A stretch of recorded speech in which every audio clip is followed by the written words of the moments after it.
Welcome, everyone, to the Unquestionably Raw podcast. Tonight, we're kind of changing things up. We got some kind of breaking news. If you were kind of under a rock, so to speak, in the last 12 hours or so, Kyle Korver essentially is moving on to the Cleveland Cavaliers from the Atlanta Hawks. And, of course, Keith Smith is here with us, as always. And Keith, you kind of hit on a bunch of tidbits with the Hawks and Korver going to Cleveland. So if you can fill everybody in on what's the latest with the Kyle Korver trade, and then we'll kind of usher into what's the thought process behind the Atlanta Hawks. Sure. So the latest is that the trade is still on, but it will not be completed until tomorrow at the earliest. So a couple of things that had to happen was, first, the Hawks had to free up a roster spot if they are going to be taking on two contracts from Cleveland, which it sounds like could be Dunleavy and Williams. I'll touch on Mo Williams' inclusion in there in just a second.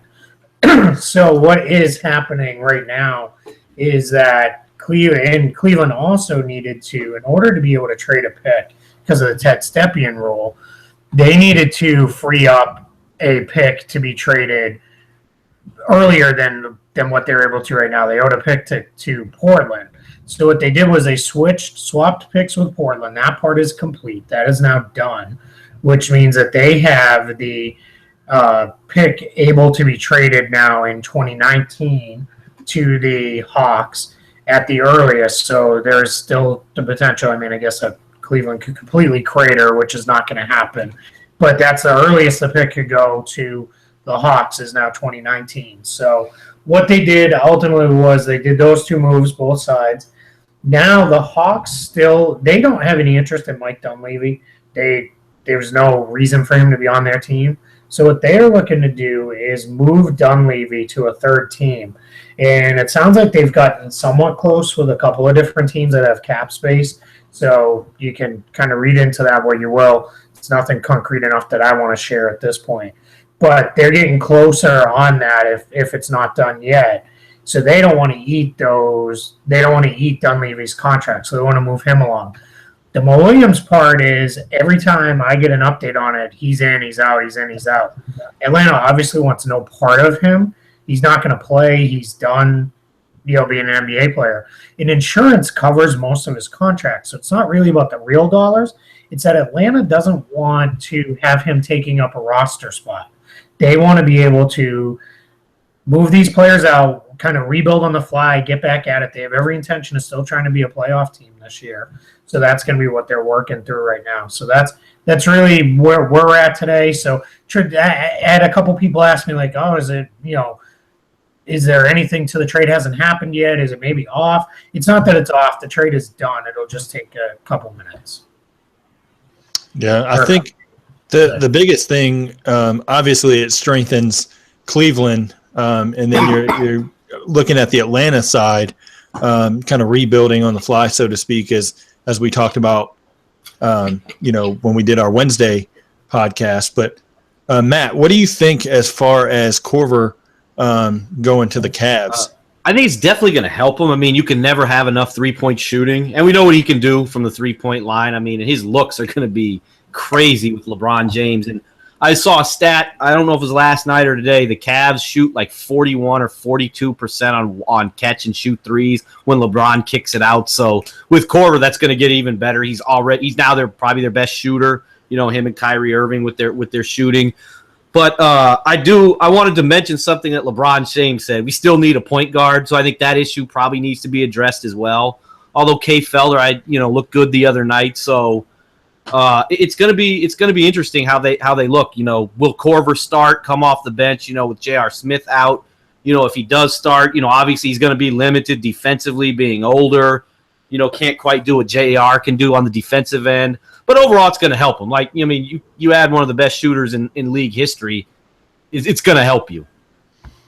Yeah, I think from the Cavaliers side, I know he's going to start coming off the bench to begin with until he gets acclimated. But I think that's perfect for him, especially when they get to full strength. I think it's 12 weeks until J.R. Smith, possibly even 14 weeks till he actually comes back. So that actually gives them, time to acclimate Korver to the bench, get a lot of good looks against subpar second unit, so to speak, and just really strengthens the Cavaliers. And Matt, to touch on your point, I think the backup point guard, LeBron, came out and said we really need a backup point guard. But Keith, are the options still? Are they looking at Mario Chalmers and basically, I guess Norris Cole was another option at one point. Are they still looking at those guys? Yeah, it sounds like Chalmers is the preferred guy. There, LeBron likes him. He's good experience with him. So it sounds like he's the guy that they would like to bring in.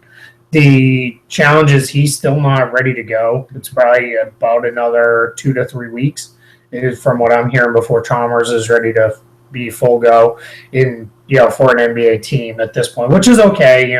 They're fine. We've said it a million times. The regular season doesn't really mean too much to Cleveland. Doesn't matter if they finish first, second, third, or whatever. And they're probably almost by accident going to finish first or second anyway.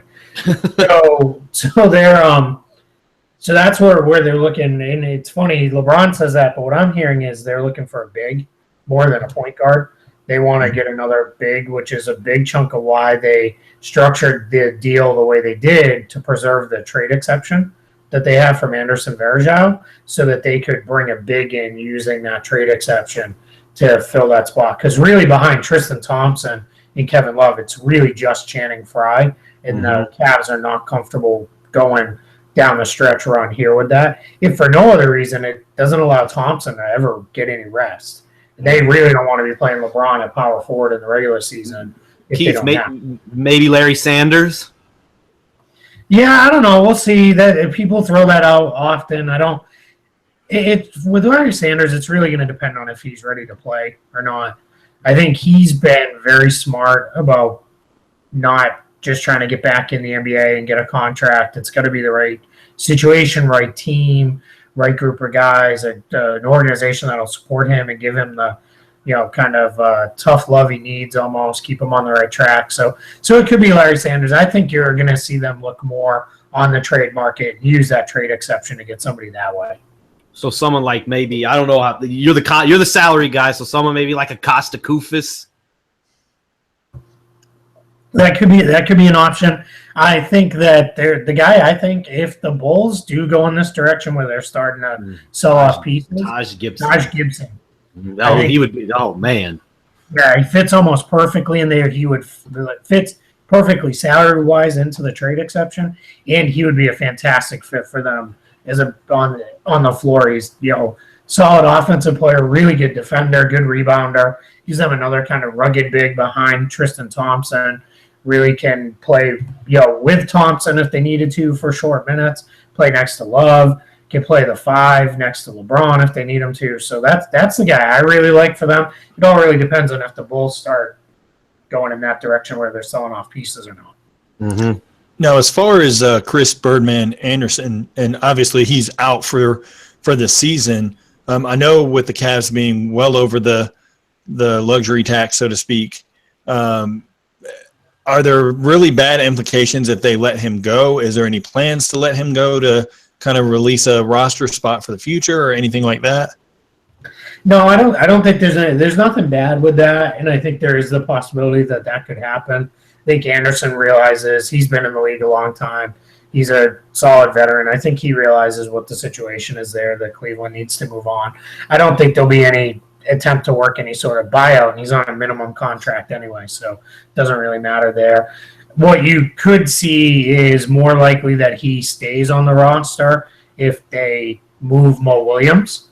Then there's not as big a need to dump Anderson anywhere. But if Mo Williams sticks in Cleveland and they can't get rid of him, then they may go that direction, and they may go that direction with both of them ultimately. There's also been a lot of talk that they may release Jordan McRae here within the next day or so, and I personally don't think that's going to happen, but I've heard it in enough places that it could be something that's on the table. And he's played well too, so that's kind of surprising that they would do that. But I guess obviously to save a little bit of money, that definitely could do that. But I think a team scoops him up pretty quickly if he does end up, kind of going back on the market. But let's go to the Atlanta Hawks. Let's look at their side of things. Obviously, Paul Millsap has been on the table for the past couple of weeks, and I know kind of some rumblings have been, kind of thrown out there. You threw some possibilities out there amongst other writers as well, as possible destinations. Today I heard Tim Hardaway Jr. is kind of on the table. Thabo Sefolosha has been on the table. So kind of, getting rid of the free agents to be, so to speak. Can you touch on some more of that for us? Yeah, so you hit all the right names there. It's really anybody who's not Howard, Bazemore, Schroeder, or the young guys, Bembry and Prince. They are willing to talk to anybody else on the team. I don't think they'd like to Malcolm Delaney. I think they'd rather keep him as well as Mike Muscala, because I think Muscala is somebody they'd like to resign long term because he works well behind Howard or with Howard. So what the latest is on Paul Millsap. There's obviously a lot of interest in him around the league. Very good, solid veteran player on both ends, and they've taken a lot of calls. The initial thought was that Atlanta would like to move him to the West Coast, or to the Western Conference, I should say, not the West Coast. I want to be clear, because I got told very, very nicely on Twitter that New Orleans is not in the West. So they are for NBA purposes, though. So with really the thought around that was the Hawks, like I said, they still intend to try and be a playoff team, so they'd rather not have to go against him, this year if they don't have to. So that was the initial thought. Now it's really kind of turned back to they're going to take the best offer that they can get. Nothing's a guarantee in the NBA, but I think it's as close to one as possible that he gets moved, and I think it's going to be sooner rather than later. Atlanta wants to move on this, get the pieces in that are coming in, and get restarted here towards whatever their next iteration is. You mentioned Hardaway Jr. Zach Lowe was the one, I think it was on his podcast today, that he threw out there that they're looking for second-round picks for him. I had heard that too. I had heard that they obviously they would love to get a first for him if they could, but that doesn't seem to be the market, considering he's a free agent to be. And then Sefolosha, same boat, looking for a pick or a young player. They've tried to package different guys together too to see maybe if they can attach one of those guys to Millsap somewhere and get something extra out of the acquiring team on that one. It'd be interesting to see where that goes, because they're really they're looking at everything. But the important thing I want to make sure is here, from everything I've heard, they have no intentions of tanking. They want to still be good and competitive. They're just trying to rebuild on the fly, which makes sense. It's what they've done every year previous to this. They broke down the Josh Smith team, went right into the next iteration, and we're still good. They broke down this team, with Jeff Teague going out, still good team. So Atlanta wants to try to be competitive and be good. Mm-hmm. They're one of those franchises, for better or worse, they pride being in the playoffs every year, whereas, some want to take that big step back and, really drop out of the picture and then get back in there. But they really want to be in the playoffs every single year down there in Atlanta. I think it's a relevance thing. I think they worry about becoming irrelevant, especially this year where the Falcons are, hopefully going to make a Super Bowl run and those kind of things. And, they have the perfect coach to do it, too, to run it with all these changes. Since Coach Bud, we know he's a fantastic coach, Popovich's disciple. So they've got the perfect coach for it. Yeah, absolutely. And it's kind of funny, though, that they obviously want to stay relevant, because basically I live right outside of Atlanta. And going to the Hawks game for the playoffs, it was just like, this is the playoff atmosphere. I kind of just shook my head, because 2 years ago, this does not seem like, what it was when I was a kid, especially in the 90s. When you had, the big teams with Mutombo, Steve Smith, things like that. It was just different atmosphere for the Hawks. So I'm kind of hoping that with the Millsap trade that they can get some things out of it. But Matt, I want to ask you, I know the rumors are out there about New Orleans. Yeah. Denver has been out there. And Sacramento's been out there. I know you're not high on Sacramento. I'm not huge on Sacramento either. No. But if you were to trade Millsap, in your opinion, who would you send him to? If it were up to me, I'd like to see him in New Orleans, because I think the way you've got Anthony Davis, you got Holiday playing fantastic, Buddy Hield starting to look like a really good NBA player. We touched on it the other day. I'd like to see him go there, because I think that would probably make New Orleans the favorite for the 8th seed, and I really like them. And, Paul Millsap would be a fantastic addition to that team there with Anthony Davis. That's who I'd like to see him go to. I don't know what is Atlanta willing to take for him. I mean, obviously New Orleans would probably have to give up their first-round pick this year, I would assume. I'm guessing, and Keith, you can correct me if I'm wrong, they're probably not going to trade Buddy Hield, right? No, I would guess not. Yeah, that would be my thing. So it'll be interesting to see what they, maybe Tyreek Evans, a first round, one of their first round pick this year. With Sacramento, I don't know what I'd want from them. If I'm Atlanta, I'm not going to take Rudy Gay because he's just going to bolt anyways in free agency, and he would be the only guy, worth maybe taking for Paul Millsap. Maybe Cauley Stein, but you've already got Howard and Muscala and those guys, so you really don't need Cauley Stein. With Denver, I mean, do you want Barton back? Because they're not going to trade Jamal Murray. They're not going to trade Harris. I doubt Atlanta would want. Would Atlanta? I mean, would Atlanta want Fareed? I mean, I don't know about Fareed. I wouldn't. Don't count out Denver as far as being willing to trade one of their young shooting guards. Mm-hmm. So they'd be willing to trade Murray or Harris. It's so here's what's working with this. Denver and Sacramento and New Orleans are all extremely desperate to get into the playoffs.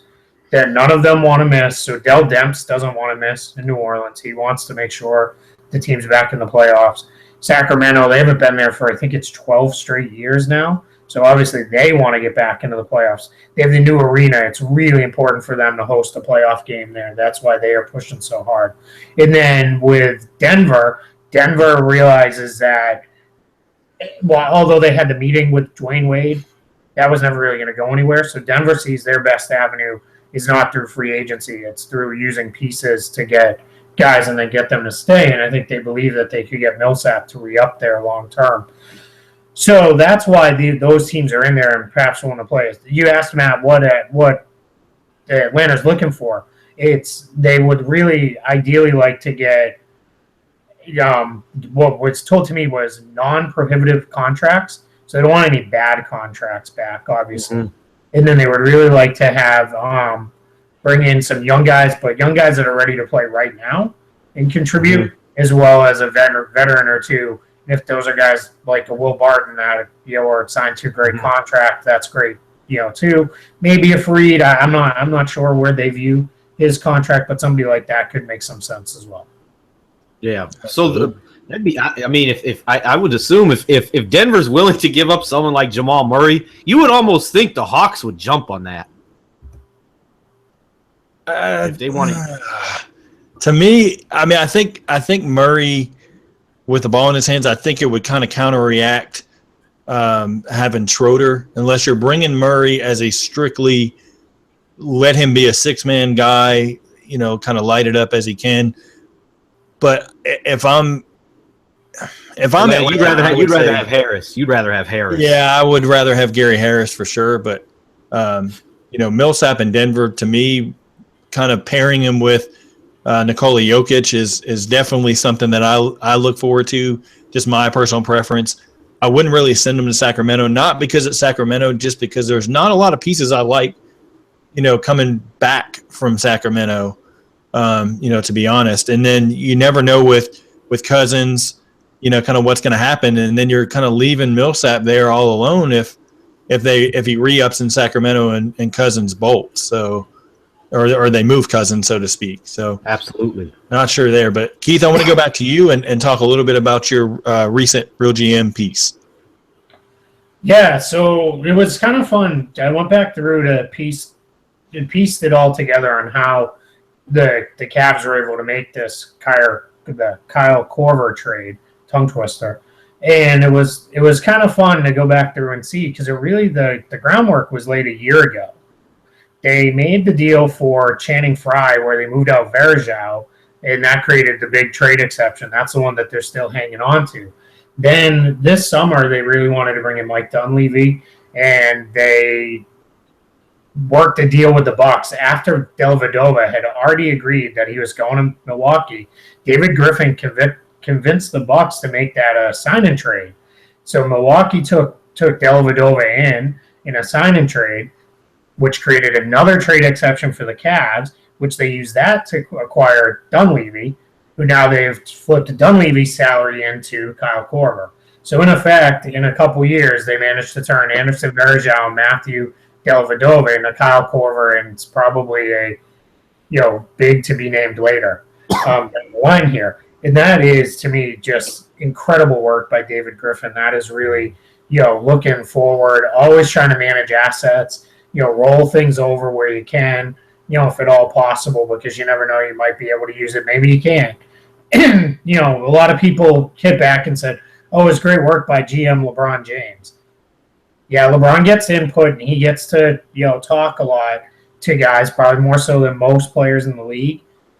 But David Griffin's the one who made all this happen. I don't want to insult LeBron James, but I don't know that he knows all the inner workings of trade exceptions and the CBA and those kind of things. Exactly.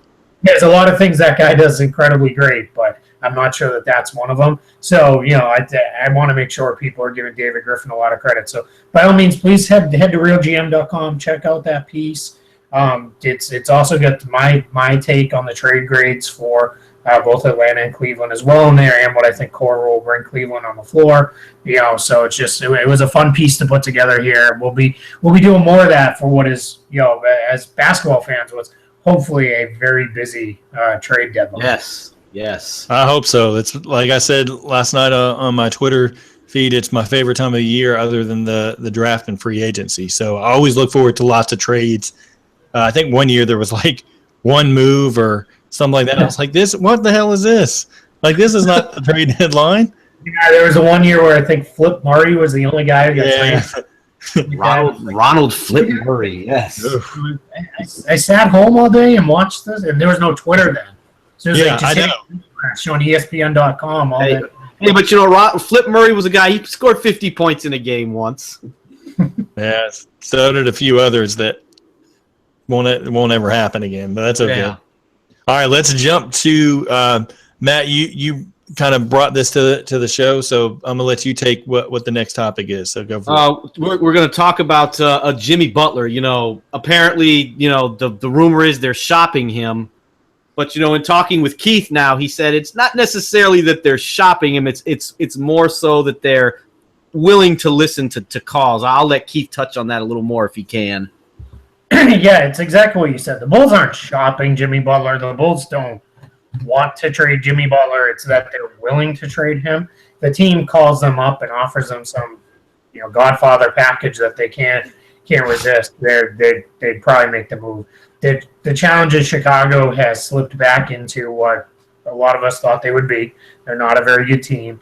Questionable if they'll even make the playoffs.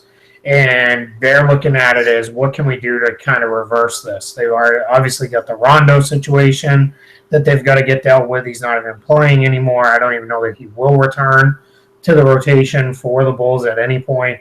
And then the next big piece in trade is Jimmy Butler. He's the big guy that they've got. He's the one who can return the biggest package for them to, start building towards their next iteration. So it's not, they're quietly listening, I guess is a good way to put it. It's not anything that's super active or anything imminent or nothing like that. Mm-hmm. Okay. I'm hoping, if I'm the Bulls, and we talked about it earlier before we went live, if they can get the 2 picks from Boston and Jaylen Brown, if I'm the Bulls or the Celtics, I think it works for both teams. I mean, maybe it's just my personal bias because I like him, even though, he's kind of. But I would listen to Minnesota. Maybe you can get Dunn and Wiggins. Maybe that's something the Bulls would take. And I'm wondering, would the Wolves be willing to part with Wiggins? Because you're seeing all this stuff now. A lot of people are saying that right now Zach LaVine's the better player. Yeah, I don't know. Minnesota's a tough one. You don't get a lot out of them. They tend to keep things pretty close to the vest. So it's interesting to see what they could do. Their goal, though, is to still continue to build around all 3 of their young guys. They're cheap enough. They're well under the cap. They're hoping to get even further under the cap by getting Pekovic removed by the medical retirement here pretty soon. That should not be an issue. Pekovic himself has said his career is over, so that's not going to be an issue. And their goal is to built through that. So I don't even know that they would necessarily need to move one of those guys. They're another team that could make some sense for Millsap potentially if they thought they could make up the ground to get back into the playoff race, just because he's a good fit as a veteran for them. The big thing that they're looking for is another shooter and ideally a 3-and-D guy. So I wouldn't be so shocked if they were the team that made a play for Thabo Cephalosha. I think he could make a lot of sense for them. He's somebody that Tibbs could use quite a bit to help, stabilize their defense, which has not been very good this year. Mm-hmm. Absolutely.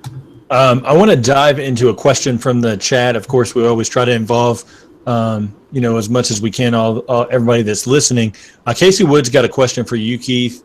Are there any trade rumors for the Orlando Magic actually that are legitimate rumors? No, nothing. It's been very, very quiet around the Magic. There's some out there who think that they could look to move Serge Ibaka, but both he and the team says their goal is to get something done for him to be a member of the Magic long term. So I don't think, again, if someone offered a crazy overpay, Orlando would probably have to consider it. The other thing is the Magic are in a little bit of a weird spot. They don't have their veteran guys outside of Ibaka, maybe Vucevic, maybe Elfrid Payton, have some value out there, but their other guys are very young, and they're guys that the Magic would rather hang on to at this point. A lot of questions about Mario Hezonja because he's not playing at all for them, and at this point his value is so low that I don't think Orlando could return anything close to equal value. Now that said, we're still a month and a week or so from the month and a half from the deadline, so things can and will change. Orlando's still right there in the playoff picture, so they're still trying to get in there. So, I wouldn't count on them. That's the thing that's holding everything up is all these teams are in it. So there's no clear sellers at this point, and that's why the Hawks moving now is very interesting because I think what they're trying to do is get a jump on it and get assets back, rather than waiting until then they're competing to trade away guys with 4 or 5 other teams. Absolutely. Well, that, basically yesterday ended up, starting the 10-day contracts, so to speak. And we, the last, I guess, 2 days or so, we've started to see guys waived. Keith, do you want to touch on some of the guys that kind of been released? Yeah. Guys we saw get waived today were Alonzo G from the Nuggets, John Jenkins from the Suns, Pierre Jackson from the Mavericks, Ryan Kelly, we already touched on him. That was to free up space for the Hawks to make their move. Earlier, we saw R.J. Hunter go from the Bulls. Hollis Thompson from the 76ers was waived. And then the Charlotte Hornets with Aaron Harrison, the lesser of the 2 Harrison twins, I guess is the way you can put that. What's happening is all these guys are on non-guaranteed contracts. Guys aren't waived by tomorrow at 5 p.m. They don't clear waivers in time, so their contracts will become fully guaranteed. So what you're seeing is these teams are moving on from these guys. You could see some of these guys immediately back with these teams in a couple of days after they clear waivers on a 10-day contract now that those are out there.